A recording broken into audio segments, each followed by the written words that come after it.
दिल की बात में आपका स्वागत है। विश्व का तो नहीं जानते, लेकिन भारत का सबसे शांत प्रदेश है छत्तीसगढ़। यहाँ के निवासी पूरे देश में शांति दूत के नाम पर जाने जाते हैं। यहाँ की धरा ऋषियों मुनियों की पद रज से आच्छादित है। छत्तीसगढ़ मातारी के आंचल में पूरे भारत के लोग पनाह पाते हैं। यहाँ अन्य प्रदेशों से आकर रहने वाले भी कुछ दिन बाद हमेशा के लिए यहीं का होकर रह जाते हैं। इसका मुख्य कारण है यहाँ की अमन पसंदगी, एक दूसरे का सम्मान, पड़ोसी के साथ अपनापन, प्रकृति के साथ तदाद में यहाँ की सबसे बड़ी खूबसूरती है। इस खूबसूरत प्रदेश में नक्सलवाद को छोड़कर कुछ भी ऐसा नहीं है जो छत्तीसगढ़ के लोगों के लिए देश व दुनिया के किसी भी हिस्से में शर्मिंदगी का कारण बने। लेकिन शांति के टापू छत्तीसगढ़ के बलौदा बाजार में एक घटना घटती है जिससे हर शांति प्रिय व्यक्ति का हृदय विदीर्ण हो जाता है। बाबा गुरु घासीदास, जिनका उपदेश छत्तीसगढ़ी नहीं भारत के अन्य हिस्सों में भी निवासरत लोग हृदयंगम करते हैं।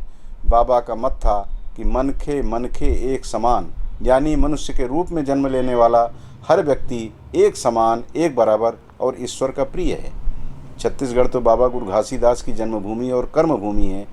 यहाँ तो उन्हें मानने वालों की संख्या करोड़ों में है। बाबा हम लोगों के लिए अवतारी पुरुष हैं। बाबा की तपोभूमि कर्मभूमि पर उनके प्रतीक के रूप में स्थापित जैत खाम को क्षति पहुंचाने की कोशिश जिन नराधमों द्वारा की गई, वे पुलिस द्वारा पकड़े गए हैं या पकड़े जाएंगे। लेकिन बलौदा बाजार में जो अग्निकांड हुआ, उसे देखकर अत्यंत कष्ट होता है।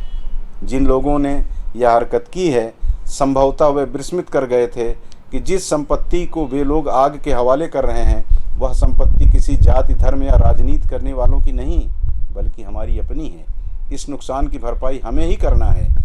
वातावरण को दूषित हो जाने के बाद हमें ही उसे संतुलित करना है, हमें ही अपने घाव पर मरहम लगाना है, हमें ही वातावरण को पूर्ववत करना है। जो कुछ छत्तीसगढ़ के बलौदा बाजार में हुआ, ऐसा प्रतीत होता है कि महज जैत खाम को क्षति पहुंचाने के कारण ही ऐसा हुआ, ये नहीं लगता। इसके पीछे, इस घटना के पीछे कोई षड्यंत्र जान पड़ता है। सरकारी तंत्र इशारा भी कर रहे हैं। हो सकता है कि किसी नरपिशाच की नज़र हमारे छत्तीसगढ़ पर पड़ गई हो और उसने अपना मन माफिक खेल खेल दिया हो। यदि यह संदेह सही है, तो फिर ऐसे तत्व जितनी जल्दी बेनकाब किए जाएं, सरकार और प्रशासन को करना चाहिए। साथ ही हम सबकी भी जिम्मेदारी बढ़ जाती है।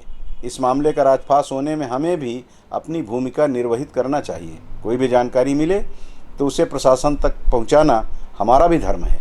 लेकिन यदि ऐसा नहीं है, तो यही कहा जा सकता है कि जिम्मेदार लोग प्रत्येक घटना में इस तरह की बातें करके लोगों का ध्यान दूसरी ओर ले जाने की कोशिश हमेशा करते रहे हैं। यहाँ भी यही किया जा रहा है। अपनी असफलता को षड्यंत्र बताकर लोगों का ध्यान बांटने की कोशिश की जा रही है। साथ ही हमें यह भी नहीं भूलना चाहिए कि समाज में ऊंच नीच, दलित, अल्पसंख्यक, सवर्ण, पिछड़ा, इसकी भी बातें खूब परवान चढ़ रही हैं। एक दूसरे को सामाजिक स्तर पर भी नीचा दिखाने की कोशिश कम होने की बजाय बढ़ती जा रही है। जिस वर्ग के लोगों के आंदोलन में बलौदा बाजार में अग्निकांड हुआ, उस वर्ग के साथ न जाने कितनी पीढ़ियों से अत्याचार होते आया है। उन्हें दलित, अछूत और न जाने कितने संबोधनों की पर्ची से अब तक मजरूह यानी घायल किया जाता रहा है। पीढ़ियों से घायल हो रहा यह वर्ग अब जागृत हो गया है। नई पीढ़ी बगावती तेवर दिखाने लगी है। कथित सवर्ण या उच्च वर्ग सबक सीखने की बजाय अभी भी जिस तरह की हरकत करता है, वह इस कथित दलित वर्ग के लोगों के क्रोध में इजाफा करने के लिए पर्याप्त होता है। लगभग एक पखवाड़ा पूर्व मैंने अपने दिल की बात में सनातनियों सुधर जाओ वरना इसी शीर्षक से जो मत व्यक्त किया था, उसे दोहराने की आवश्यकता नहीं है।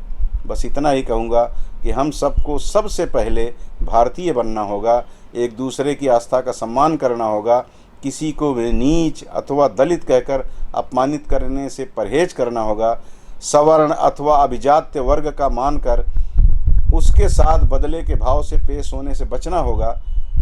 तभी हम अपने पूर्वजों के भारत को फिर से विश्व का सिरमौर बनाने की ओर अग्रसर होंगे। खैर, चलते चलते एक शेर या कविता की कुछ लाइनें। मंजिल पर न पहुँचे उसे रास्ता नहीं कहते, दो चार कदम चलने को चलना नहीं कहते, एक हम हैं कि गैरों को कह देते हैं अपना, एक तुम हो कि अपने को अपना नहीं कहते। इस चैनल को सब्सक्राइब जरूर कीजिएगा। नमस्कार।